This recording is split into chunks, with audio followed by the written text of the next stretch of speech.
Hey everyone, this video is going to be about economic instability. I know, that sounds like something your parents mentioned to you at the dinner table and you're like, oh man, that sounds horrible, but you never really thought about it. Well, I'll try my best to make talking about income equality and pay gaps seem like a fun thing. It's really not that hard of a listen when you hear about some stories of people who get the short end of the stick. Well, without further ado, let's begin. Up first, we have income inequality. Yeah, I'm just kidding. There is nothing really good about anything I mentioned in this video. That's why they're included. If I had to define it in really simple terms, basically the rich get richer and the poor never get to see the top floor. It sucks. But being a hard worker isn't enough anymore. And did you know that the top percent of the population harbors more than the bottom 90% combined? It's absolutely mental. And for some people, it's hard to care when it's just a number, but there's real people who have to work multiple jobs just to pay rent and utilities. But hey, that's not even living a good life. Those people want to be able to splurge on wants of their own, like a Wii or a new iPhone or makeup from Sephora, but they always seem to find themselves in an endless cycle where they can barely make ends meet. It's honestly crazy how much gender and race can influence how much you make. It's 2024. Whatever happened to being inclusive and learning from our mistakes? It seems like we're just on a trip to the past where people who are minorities and women are getting the short end of the stick. What the hell are we doing? We all have hands and feet. We can grab things and walk all the same. But yet if you're not a specific gender or race, you might make not even a little, but a lot less. According to an article I read from an excerpt written by Chief Healthcare Executive, in 2022, among specialists, women earned $307,000. Pretty good, right? But men earned almost as much as $100,000 more for doing the same job. Like, don't get me wrong, 307 grand is a lot of money. I mean, I hope I make that much when I get a job, for damn sure, but why is someone else making more than me? Not because of their skills, but because of the gender role they were assigned at birth. Like, I know I'd be mad. Wait, no, fuck no. I'd be extremely pissed off at whoever's making the shit up. Pardon my language. But, you know what I'm trying to say. So, for anyone not really well versed with financials or economics, it's cool.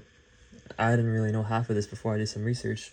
But for this next part, it deals with wealth inequality. Meaning, you're not just rich because you make a lot of money, but you're also a wise spender and you might even invest. It's the reason why the rich just gets more and more money. For example, they don't just have cold hard cash, but they have money and assets, like investments in stock or even real estate. So they basically can just buy whatever they want and still have money while earning more money. It kind of just seems like they have some type of manual that just tells them all these things. It's kind of cheat code if you ask me, but life isn't fair. A good example of this are the many smart kids from poor backgrounds that can afford to go straight to a four-year university, while people from richer backgrounds aren't sweating in the least, and they have an advantage, which is why this is a major inequality and needs to be discussed more. And now that you've heard about some of the pressing issues of economic inequality, let me progress this further by letting you know why economic equality is so important and matters. It's not just a good thing to have because everyone gets paid the same and we all live happily ever after. That's only like half or maybe 1/3 of the equation. It's overall essential to society because when there's huge gaps between people living in the same community, it creates isolation and divides people even further. And this might seem a tad bit cliche, but it tears down the very message that America strives to uphold, that all men are created equal. Life, liberty, and justice for all. The whole shebang. I mean, like, look, even if you're rich, you're not really winning because you're still living in the same world as everyone else. People who are affected by economic inequality are prevented from growing and living good lives, and that only hinders our chance of higher productivity and more creative innovation. And to be honest, from a moral standpoint, it's just straight up fucked up. With economic inequality, people are struggling for no good reason, and only if we push for economic equality can everyone have that chance to be able to live that life they want to live. Do you have to hop into the streets and yell at the top of your lungs that you want this? Hell no. But You should educate yourself and want to be able to have the knowledge to give everyone, and maybe even yourself, a chance on getting through this dumbass predicament. And lastly, here are some ways to go about it. Overturning law and policy is no small feat, and it takes an army to even try to put a dent in it. So we could try advocating for better, fairer wages that promote transparency in pay and policies set in place that prevent anti-discrimination.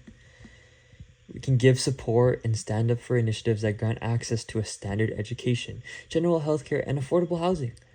Small victories are the way to eventually win a war. Don't shy away from working in these movements or volunteering at community organizations to help inform others about economic inequality. You can start at the local level. Remember that your one voice might inspire thousands. And I'm not gonna lie to you, not much will change overnight. But every day you believe and push and strive for something more. It just makes us every step closer to a better society and a better world to live in where everyone can thrive. Thank you for listening to my TED Talk.